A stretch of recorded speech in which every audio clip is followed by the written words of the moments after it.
बिस्मिल्लाहिर्रहमानिर्रहीम। Iram slim speak के सभी नाजरीन को अस्सलाम वालेकुम। अजीज़ान मोहतरम, आखिरकार वो कौन सा शख्स था कि जिसने अल्लाह के पाक घर को गिराने की कोशिश की कि वो काबा को गिरा दे। उसने काबा को गिराने की बहुत भरपूर कोशिश की, क्यों साजिश की उसने, और फिर उस शख्स के साथ आखिर ऐसा क्या हुआ और अल्लाह ने कैसे मदद की जो काबा को बचाना चाहते थे उनकी। और वो शख्स एक अजीब बीमारी में मुब्तला हुआ और उसका अंजाम क्या हुआ, किस तरह उस शख्स को मौत आई, क्या अंजाम हुआ उस शख्स का क्या बुरा हाल हुआ। ये सब जानने के लिए वीडियो को आखिर तक जरूर देखिएगा। और आपसे गुजारिश है कि जो मेरे चैनल पर नए हैं प्लीज मेरे चैनल को सब्सक्राइब कर दें और साथ में दिए गए बेल आइकन को लाजमी दबा दें। वीडियो को लाइक करें और कमेंट में प्यारा सा अल्लाह का नाम लाजमी लिखिएगा।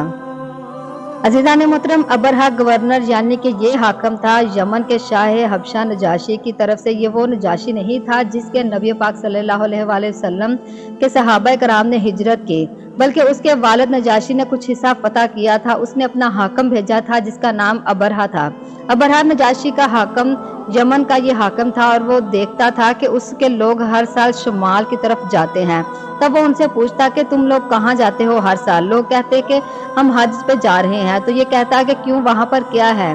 तो लोग कहते कि वहाँ पर अल्लाह का घर है, काबा है वहाँ पर। तो अबरहा कहने लगा कि मैं तुम्हारे लिए घर बनवाऊंगा, तुम्हारे घर काबा से भी कई गुना बेहतर होगा, तो तुम्हें हज के लिए यहीं आना होगा। तब वो एक बहुत ही बड़ा गिरजा घर तामीर करवाता है यमन के शहर सना में। चूंकि वो ईसाई था, तामीर के बाद वो ईसाइयों का सबसे बड़ा गिरजा घर बन गया था। जजीरा नुमा अरब में वो कहता था कि तुम सबको यहीं आना होगा, शुमाल में काबा की जानब जाने की बजाय। वो चाहता था कि यहाँ पर लोगों का मेला लग जाए। बहुत सी वजूहात थी वहाँ पर, इबादत करने के लिए, कारोबार के लिए उसकी वजूहात थी। तो अगले साल जब यमन के लोग फिर से हज करने के लिए काबा चले गए तो उसको बहुत ज्यादा गुस्सा आया और गुस्से में आकर उसने कसम खाई कि मैं ये घर ही खत्म कर दूंगा, फिर यहाँ जरूर मेरे घर आएंगे ये लोग। तो कहने लगा कि कोई मसला नहीं, मेरे पास एक हाथी है, एक बहुत बड़ा हाथी है, हम हाथी को ले जाएंगे और अपनी फौज के साथ आगे बढ़ेंगे। इसलिए तब वो अपनी फौज को जमा करता है, क्योंकि वो हबशा से था लिहाजा उनके पास हाथी था, वरना जजीरा नुमा अरब में हाथी कुदरती नुमा की हैसियत से नहीं रहते थे।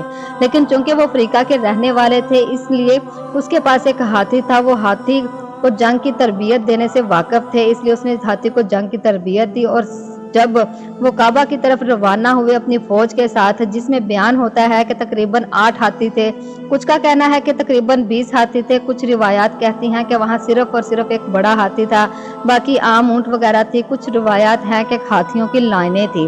लेकिन कुरान पाक में जिक्र सिर्फ और सिर्फ एक हाथी का आया है, अल-फील यानी कि एक हाथी, असहाबे फील यानी हाथी वाले लोग, बहुत बड़ा हाथी। और वहाँ फौजें थी जो हाथी के साथ आई थी। और ये भी कहा जाता है कि उसने काबा जाने के लिए 1 अरब दौरा रखा था। उन्होंने मक्का मुकरमा की तरफ चढ़ाई शुरू कर दी। जब वो ताइफ के करीब पहुंचे तो वो एक कासद भेजते हैं कि जाओ सैयद यानी अहले मक्का के सरदार के पास और उन्हें कहो कि हम लड़ना नहीं चाहते, हम आ रहे हैं और हम सिर्फ काबा को ढाएंगे और अब वापस पलट जाएंगे। तो हजरत अब्दुल मुत्तलिब अलैहिस्सलाम, जो कि हमारे प्यारे नबी पाक सल्लल्लाहु अलैहि वसल्लम के दादा थे, खाना काबा के मुतवल्ली और अहले मक्का के सरदार थे, इन तक खबर पहुंचाई गई। तो आपने फरमाया कि ठीक है, उन्हें आने दो। तब अबरहा अपनी पूरी फौज के साथ आया। जब वह मक्का मुकरमा पहुंचे तो उन्होंने हजरत अब्दुल मुत्तलिब अलैहिस्सलाम और कुरैश के माल मवेशी अपने कब्जे में ले लिए, जिसमें 200 से भी ज्यादा ऊंट थे और भेड़ें थीं, जिससे जाहिर होता है कि हजरत अब्दुल मुत्तलिब अलैहिस्सलाम अमीर थे। हजरत अब्दुल मुत्तलिब अलैहिस्सलाम ने उनके एक आदमी को फरमाया कि अगर तुम काबा ढा सकते हो तो ढा के दिखाओ, लेकिन हमारे ऊंट हमें वापस चाहिए। तब वो आदमी आपको अबरहा के पास ले गया। हजरत अब्दुल मुत्तलिब अलैहिस्सलाम जबरदस्त शख्सियत के थे। आप बहुत रौबदार और निहायत ही बाशिकवा थे। आप इस कदर रौबदार थे कि आपको देखते ही पता चल जाता था कि आप सरदार हैं। तो आप खैमा के करीब दाखिल हुए तो अबरहा आपसे मुतासिर हो गया। इतने जसीम और खूबरो आपकी ताजीम में वो अपनी कुर्सी छोड़ के उठ खड़ा हुआ और कहने लगा कि मुझे आपसे कोई मसला नहीं, आप बस शहर से चले जाइए और मैं आपके घर को ढा दूंगा और मुझे तुम लोगों से जाती कोई भी मसला नहीं है, मैं सिर्फ काबा को ढाना चाहता हूँ। फिर हजरत अब्दुल मुत्तलिब अलैहिस्सलाम ने फरमाया कि मैं आपसे काबा के बारे बात करने नहीं आया हूँ, मैं आपसे अपने ऊँटों के बारे बात करने आया हूँ। और तब अबरहा ने आपके लिए तमाम एहतराम खो दिया और उसने कहा कि मैं तुम्हारे मुकद्दस घर को ढाने आया हूँ और तुम मुझसे अपने ऊँटों की बात कर रहे हो। अबरहा ने सोचा था कि शायद अब्दुल मुत्तलिब अपने काबा के बारे में बहस करने वाले हैं। اور اس لیے وہ آپ کی تعظیم کر رہا تھا، لیکن پھر وہ کہتا کہ میں آپ کے لیے احترام کھو دیا ہے میں نے۔ پھر حضرت عبد المطلب علیہ السلام نے زبردست جواب دیا عزیزان محترم، جو کہ دل سے سننے والا ہے۔ حضرت عبد المطلب نے فرمایا کہ کعبے کا ایک مالک ہے جو کہ اس کی حفاظت فرمائے گا، اور اونٹوں کا مالک میں ہوں، ان کا ذمہ میرا ہے۔ حضرت عبد المطلب کے جواب کی وجہ سے ان کا مال انہیں واپس کر دیا گیا، اور پھر قریش والوں نے شہر چھوڑ دیا اور پہاڑیوں اور چوٹیوں پر پناہ گیر ہو گئے، اور دعا کرنے کے بعد حضرت عبد المطلب علیہ السلام کعبے کا طواف کرتے رہے۔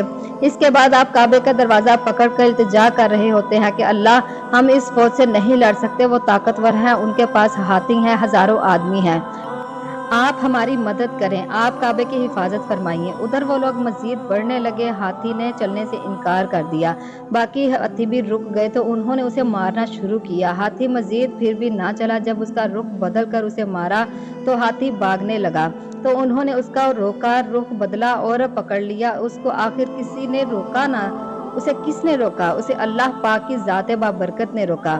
ابھی وہ اسی بحث میں تھے کہ کیا کریں، اب ہاتھی تو چل نہیں رہا، کچھ کر نہیں رہا، اب کیا کریں؟ تو ادھر سے بہت سارے پرندے اچانک آسمان سے انہیں نظر آنے لگے کہ پتہ نہیں آسمان سے اچانک کہاں سے یہ اتنے پرندے آ گئے ہیں۔ ان پرندوں میں سے ہر ایک کے پاس 3 کنکریاں تھیں، ہر کنکر بہت چھوٹی سی تھی، چھوٹی چھوٹی کنکریاں مٹی سے بنی ہوئی بہت اونچائی سے۔ جب ابابیل نے زور سے سنگ باری کی کہ کنکریاں اتنی زور سے نیچے آئیں۔ آج ہم گرے واٹی کے بارے پڑھتے ہیں اور بے شمار چیزوں کے بارے میں وہ اللہ ہی ہے۔ اگر آپ فیل کی اس پر نگاہ ڈالیں تو آپ سمجھ جائیں گے کہ اتنی اونچائیوں سے کنکریاں پھینکی گئیں تو کنکریاں ان کے جسموں کو چیرتی ہوئی زمین پر گرتی اور انہیں موقع پر ہی ہلاک کر دیتی۔ لوگ دیکھ رہے تھے کہ حضرت عبد المطلب علیہ السلام نے کہا تھا کہ کعبے کا ایک مالک ہے جو ان کی حفاظت فرمائے گا۔ کعبے کی حفاظت خود اللہ پاک فرما رہے ہیں، یہ عذاب اللہ کی طرف سے آیا تھا ان پہ۔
کیا تم نے نہیں دیکھا کہ تمہارے پروردگار نے ہاتھی والوں کے ساتھ کیا کیا؟